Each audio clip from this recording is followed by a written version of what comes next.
यो WhatsApp guys, कैसे आप सभी लोग। Welcome back to my another new video.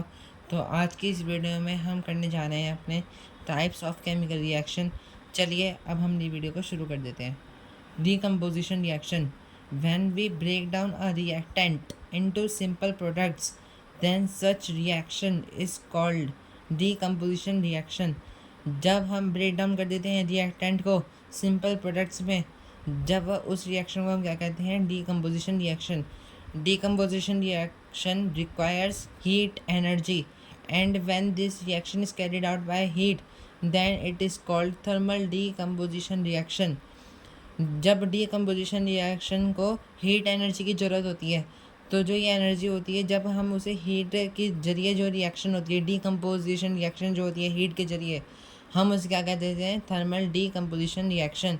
All the decomposition reactions are generally endothermic reaction. जो हमारे डीकम्पोजिशन रिएक्शन होते हैं वो जनरली कौन से होते हैं, मतलब ज़्यादातर कौन से होते हैं, अपने एंडोथर्मिक रिएक्शन। ठीक है, जैसे कि FeSO4 को जब हम हीट करते हैं तब हमें क्या मिलता है, Fe2O3 plus SO2 plus SO3। ठीक है, अब मिल जाता है हमें, या फिर 2FeSO4 gives Fe2O3 plus SO2 plus SO3। ये इसकी बैलेंस है, ये अनबैलेंस दिखी थी मैंने। ठीक है, ताकि आप मुझे कमेंट सेक्शन में पिन करके बता सकें। ठीक है गाइस, अब आता है combination reaction, when two or more compounds combine to form a third compound then such reactions are called combination reaction. जब एक या फिर एक से ज़्यादा कंपाउंड जुड़ के एक सिंगल प्रोडक्ट देते हैं, उस रिएक्शन को हम क्या कहते हैं, combination reaction. For example burning of carbon, C+O2 gives CO2, मतलब कार्बन प्लस ऑक्सीजन गिव्स हमें क्या देता है, carbon dioxide plus heat energy. या फिर hydrogen gas plus oxygen gives water. ठीक है, all combination reactions are generally exothermic reaction. जो कॉम्बिनेशन रिएक्शन होते हैं वो ज़्यादातर कौन से होते हैं, एक्सोथर्मिक रिएक्शन होते हैं। Combustion reaction is also an example of exothermic reaction and combination reaction. Combustion reaction जो होता है वो हमारा क्या होता है, एक्सोथर्मिक रिएक्शन भी होता है और कॉम्बिनेशन रिएक्शन भी होता है। ठीक है guys, displacement reaction, when a more reactive element takes place or replaces a less reactive element then such reaction is called displacement reaction। जब एक ज़्यादा रिएक्टिव एलिमेंट किसी लेस रिएक्टिव एलिमेंट को क्या करता है, डिस्प्लेस कर देता है, मतलब उसे उसकी पोजीशन से हटा देता है, उस रिएक्शन को हम क्या कहते हैं, डिस्प्लेसमेंट रिएक्शन। CuSO4 मतलब copper sulphate plus iron gives FeSO4 plus CO। अब आप देखें, पहले हमारे पास कौन सा कंपाउंड था, कॉपर सल्फेट यानी कि CuSO4, फिर हमें क्या मिल गया, फेरस सल्फेट।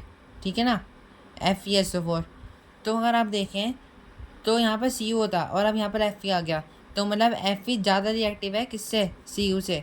तो फिर इसने Fe ने Cu को डिस्प्लेस कर दिया और क्या बना लिया, FeSO4 प्लस Cu। ठीक है, अब आता है double displacement reaction. The reaction in which the exchange of ions takes place is called a double displacement reaction. वो रिएक्शन जिसमें exchange of ions takes place, मतलब एक्सचेंज ऑफ आयंस होते हैं, उसे हम क्या कहते हैं, डबल डिस्प्लेसमेंट रिएक्शन। इस रिएक्शन के अंदर metal salts swapped between reactants and product. इस रिएक्शन में जो मेटल सॉल्ट होते हैं वो रिएक्टेंट और प्रोडक्ट्स में स्वैप्ड हो जाते हैं, जैसे कि BaCl2 plus Na2SO4 gives BaSO4 plus NaCl।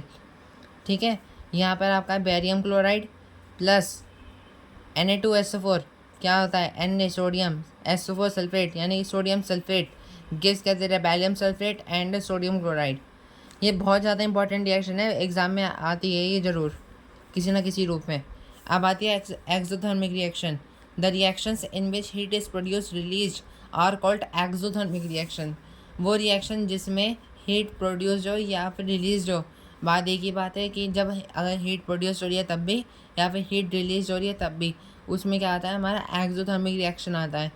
जो भी हमारे कंबशन रिएक्शन होते हैं और जो हमारे कॉम्बिनेशन रिएक्शन होते हैं वो सब हमारे क्या होते हैं, एक्सोथर्मिक रिएक्शन होते हैं। अब आता है endothermic reaction. The reaction in which heat is absorbed are called endothermic reaction. वो रिएक्शन जिसमें हीट एब्जॉर्ब होती है, मतलब हीट अंदर अपना आप ही कर लेती है, अंदर की मतलब अंदर हीट प्रोड्यूस होती रहती है, बस बाहर नहीं प्रोड्यूस होती है। वो होता है हमारा endothermic reaction. For example decomposition reaction और थर्मल डीकम्पोजिशन रिएक्शन इसका एग्जांपल है। तो चलिए गाइस, आज की इस वीडियो में इतना ही। अगर आपको गाइस वीडियो पसंद आई है तो आप इसे लाइक शेयर सब्सक्राइब जरूर करें, और हम इसके अगले वाली वीडियो में इसके corrosion, density, oxidation, reduction and redox reaction हम ये सब कंप्लीट कर लेंगे। गाइस, हमने अब तक के काफ़ी सारे रिएक्शंस कर लिए हैं, आप इनके ज़रूर से ज़रूर प्रैक्टिस करें, क्योंकि गाइस ये बहुत ज़्यादा इंपॉर्टेंट टॉपिक है। तो चलिए गाइस, तब तक के लिए bye bye, love you all.